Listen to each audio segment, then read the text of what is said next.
Let's get right into it. Number 10. John Wayne Gacy. John Wayne Gacy grew up desperately trying to earn the approval of a father who reportedly humiliated, insulted, and physically mistreated him. His father drank heavily and considered Gacy weak, partly because a heart condition prevented him from participating in many physical activities.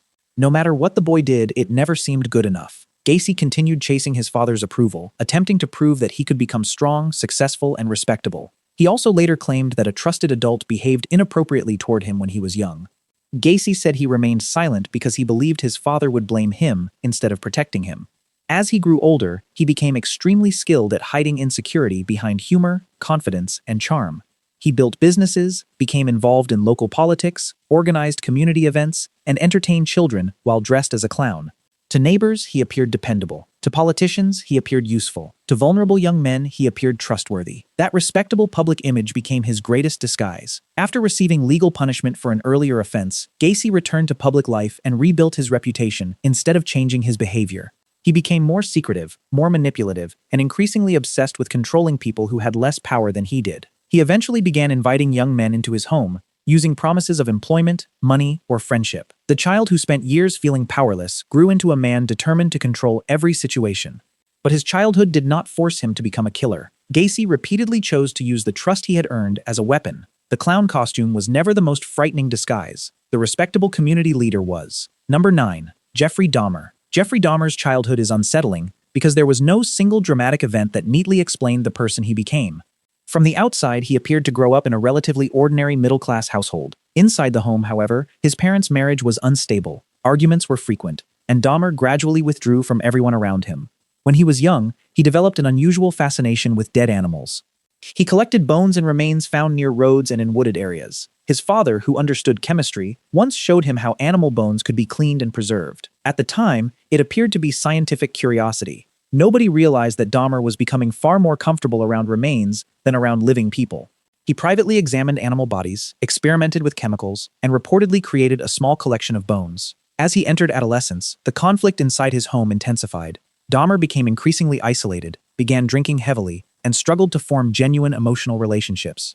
At school, he sometimes performed bizarre acts to make his classmates laugh. The performances got him attention without requiring real closeness. Behind the humor was a lonely teenager developing fantasies centered on complete control. Dahmer did not simply want companionship. He wanted someone who could never reject him, abandon him, or leave. Shortly after finishing school, he invited a young man home. When the man attempted to leave, Dahmer refused to accept it. His fear of abandonment became more important to him than another person's life. He did not kill again for several years, but his fantasies remained.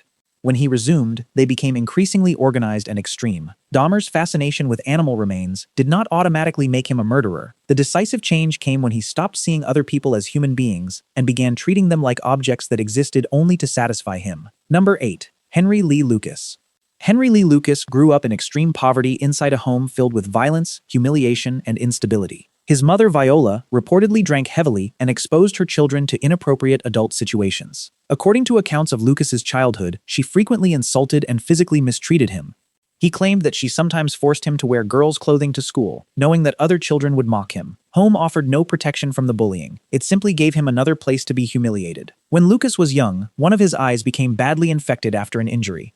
Medical treatment was reportedly delayed, and the eye eventually had to be removed. He spent the rest of his life with a glass eye, giving cruel classmates one more reason to target him. Lucas also began displaying disturbing behavior early. He reportedly harmed animals, became fascinated with violence, and struggled to develop healthy relationships. He left school, drifted between unstable work, theft, homelessness, and prison, and directed much of his anger toward his mother. To Lucas, she represented everything that had been done to him. In 1960, during an argument, he attacked and killed her. This was the clearest moment when years of resentment and violent behavior crossed into murder.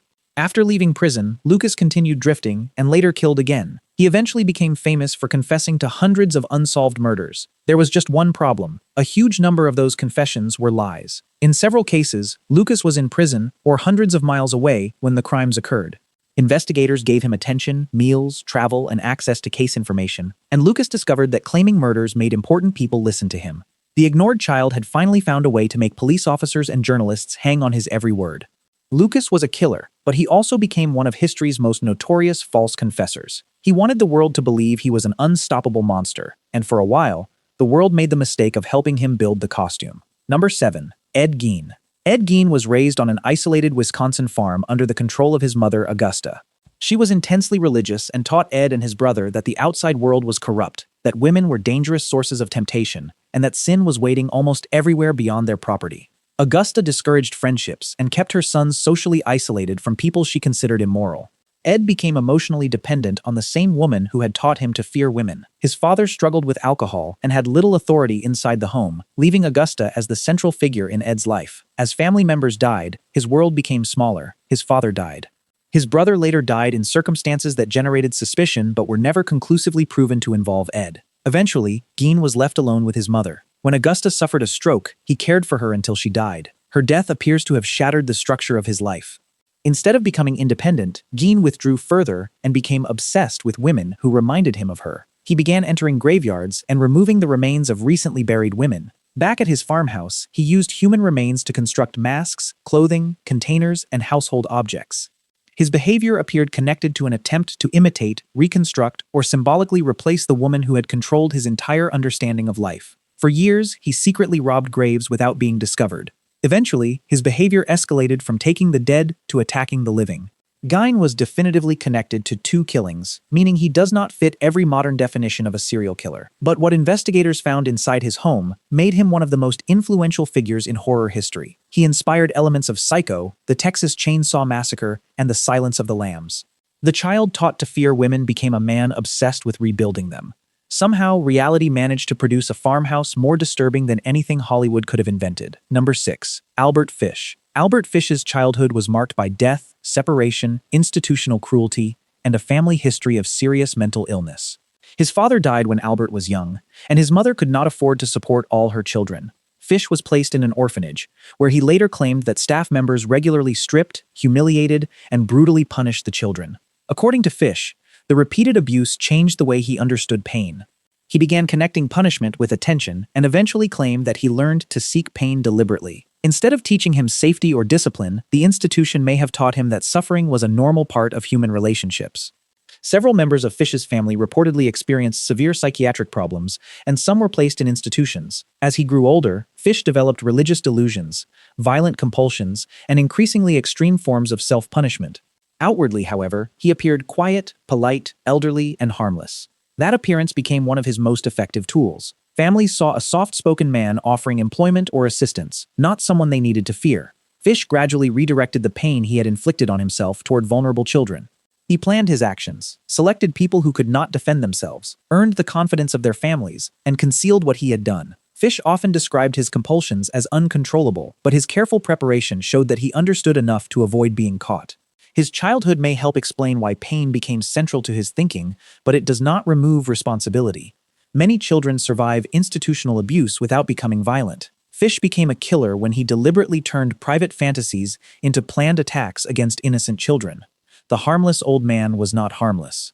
He was simply very good at making everyone believe he was. Before we continue, a quick request. Researching these stories properly means digging through biographies, court records, psychological reports, contradictory confessions, and decades of claims that become less reliable every time the internet repeats them. That takes a genuinely ridiculous amount of time. And the only reason this channel can keep producing videos like this is if the people who watch this far also hit the subscribe button. Not a comment, not a share. Just that button, right now. Okay, let's continue. Number 5. Carl Panzram. Carl Panzram grew up in a poor farming family where affection was limited and punishment was severe. He began stealing, drinking, and running away while still young. At around 11 years old, he was sent to the Minnesota State Training School, an institution that was supposed to reform troubled boys. According to Panzram, it did the exact opposite. He described constant beatings, humiliation, and abuse from staff members and older residents. The school was reportedly nicknamed the Painting House because boys were beaten until their bodies were covered in bruises of different colors. Panzram later said the institution had not taught him discipline. It had taught him hatred. While still there, he set fire to part of the school, apparently as revenge against the people he believed had brutalized him. After leaving, he continued stealing, running away, and living on the streets. He traveled widely and repeatedly entered prisons where the violence continued. Panzram claimed that every beating made him more determined to hurt someone else. Eventually, he stopped viewing people as individuals and began seeing humanity as one enormous enemy. His progression was gradual. Theft became destruction. Destruction became assault. Assault became murder. Panzram later wrote openly about his hatred and made little effort to present himself as innocent or misunderstood. He claimed that hurting people gave him satisfaction because he believed society had shown him no mercy. But the victims he targeted were not the staff members who had abused him. They were strangers who had done nothing to him. The boy sent to a reform school emerged believing that cruelty was the only language people understood. Then he spent the rest of his life proving he had learned it fluently. Number 4. Andrei Chikatilo. Andrei Chikatilo was born in Ukraine during famine, poverty, and political terror. His family frequently struggled to find food, sometimes surviving on grass, leaves, and anything else they could obtain. His mother told him that an older brother named Stepan had been kidnapped and eaten by starving neighbors before Andrei was born. There is no reliable evidence proving that the brother existed or that the story happened, but Chikatilo apparently grew up believing it. Imagine being a child and believing that hunger could turn the people living nearby into something capable of consuming another child. His early life also unfolded during the Second World War. Nazi forces occupied parts of Ukraine, his family home was reportedly destroyed, and his father was captured while serving in the Soviet military. Chikatilo also struggled with chronic bedwetting and was reportedly beaten and humiliated because of it. He was shy, physically weak, and bullied by other children. As an adult, he experienced serious difficulties forming relationships and developed intense feelings of inadequacy. He attempted to construct a normal life through marriage, children, and work, but his resentment continued growing privately. He became a teacher, placing him around young people, and complaints later emerged about inappropriate behavior toward students. Violence eventually became connected to the sense of power he could not experience in ordinary relationships. After attacking his first victim, Chikatilo discovered that fear temporarily replaced his feelings of weakness. He began approaching women and young people near stations, leading them into isolated locations and attacking them. His childhood had been filled with hunger, war, shame, and powerlessness. But those experiences did not make his crimes inevitable. Chikatilo repeatedly chose to reverse his own humiliation by inflicting terror on people who had never harmed him. The frightened child did not disappear. He simply grew into an adult who decided someone else should feel powerless instead. Number 3. Aileen Wuornos. Aileen Wuornos experienced abandonment, exploitation, instability, and homelessness before she was old enough to live independently. Her biological father was imprisoned for an offense involving a child and died while still incarcerated. Wuornos never met him. Her mother abandoned Aileen and her older brother when Aileen was about 4 years old, leaving their grandparents to raise them. Wuornos later claimed that her grandfather drank heavily, physically mistreated her, and behaved inappropriately toward her. By approximately 11 years old, she was reportedly exchanging sexual acts with neighborhood boys for cigarettes, food, and small amounts of money. At 14, Wuornos became pregnant after reporting that she had been assaulted by a family friend. She was sent away to give birth, and the baby was placed for adoption. After her grandmother died, her grandfather forced her from the home. By 15, Wuornos was homeless, sleeping in abandoned cars, wooded areas, and beneath bridges. She survived through theft, begging, and sex work. Her adolescence and adulthood became a cycle of unstable relationships, arrests, homelessness, and dangerous encounters. Wuornos eventually came to believe that the world was divided between people who exploited others and people who survived. Years later, while working along highways in Florida, she killed several men. Wuornos claimed that her first victim attacked her and that she acted in self-defense. Prosecutors argued that she targeted men for money and property. Some details remain disputed, but what is clear is that the killings continued. She began carrying a weapon, meeting strangers, taking vehicles or belongings, and leaving bodies behind. Her transition occurred when violence stopped being connected to one alleged immediate threat and became a repeated response. Wuornos had one of the most tragic childhoods on this list, but trauma is not a permission slip for murder. She spent years being treated as though her life had no value, then began making the same decision about the lives of others. Number 2. Richard Ramirez. Richard Ramirez grew up in El Paso, Texas, as the youngest of 5 children. His father reportedly had a violent temper and physically mistreated his children. Ramirez also suffered serious head injuries and later experienced seizures. Head trauma does not automatically create violent behavior, but it became one element in an increasingly disturbing childhood. The most damaging influence may have been his older cousin Miguel, known as Mike, who had served in the Vietnam War. Mike returned with violent stories and photographs that no child should have seen. According to reports, he showed Ramirez images of women he claimed to have assaulted or killed, and described wartime cruelty as though it proved strength. To a young Ramirez, violence was presented not as something shameful, but as evidence that a man was powerful and feared. Then Ramirez reportedly witnessed Mike shoot and kill his wife during an argument. He had gone from hearing violent stories to watching violence enter the family home. As a teenager, Ramirez used drugs, stole, stayed away from home, and developed an interest in cemeteries, death, and satanic imagery. He began committing burglaries. Entering private homes while the occupants were absent or asleep gave him a sense of control. Eventually, theft was no longer enough. Burglary, violent fantasy, drug use, and the desire to dominate merged together. Ramirez began attacking the people inside the houses he entered. His victims varied in age and background, making the attacks difficult to predict and spreading fear across entire communities. Ramirez later built a public identity around Satanism and darkness, but the costume should not distract from the choices underneath it. His cousin introduced him to brutality. His home exposed him to violence. Ramirez then decided to continue the pattern, expand it, and make strangers pay for lessons they had never taught him. Number 1. Edmund Kemper. Edmund Kemper's childhood contains some of the clearest warning signs on this list. He was highly intelligent, socially isolated, fascinated by death, cruel toward animals, and deeply resentful of his mother. Kemper's parents separated when he was young, and he was raised largely by his mother, Clarnell. Kemper later claimed that she constantly criticized his appearance, mocked him, humiliated him, and told him women would never like him. As he grew taller, his mother reportedly became afraid that he might harm his sisters and forced him to sleep in a locked basement away from the family. Kemper said he felt treated like a dangerous person before committing any serious offense. Unfortunately, his behavior was already becoming deeply disturbing. He reportedly played games called gas chamber and electric chair with his sisters, acted out executions, mutilated dolls, and killed 2 family cats. At 15, Kemper was sent to live with his paternal grandparents. After becoming angry with his grandmother, he shot and killed her. When his grandfather returned, Kemper killed him as well, later claiming he did not want his grandfather to discover what had happened. Kemper was placed in a psychiatric institution, where doctors discovered his unusually high intelligence. He learned how the institution operated, helped administer psychological tests, and studied the answers professionals expected from a supposedly rehabilitated patient. Eventually, he convinced them that he was ready to be released. His records were sealed, and he returned to society. He later moved back in with his mother, returning to the same relationship filled with humiliation and resentment. Kemper began picking up young female hitchhikers. At first, he drove them safely to their destinations. He was practicing.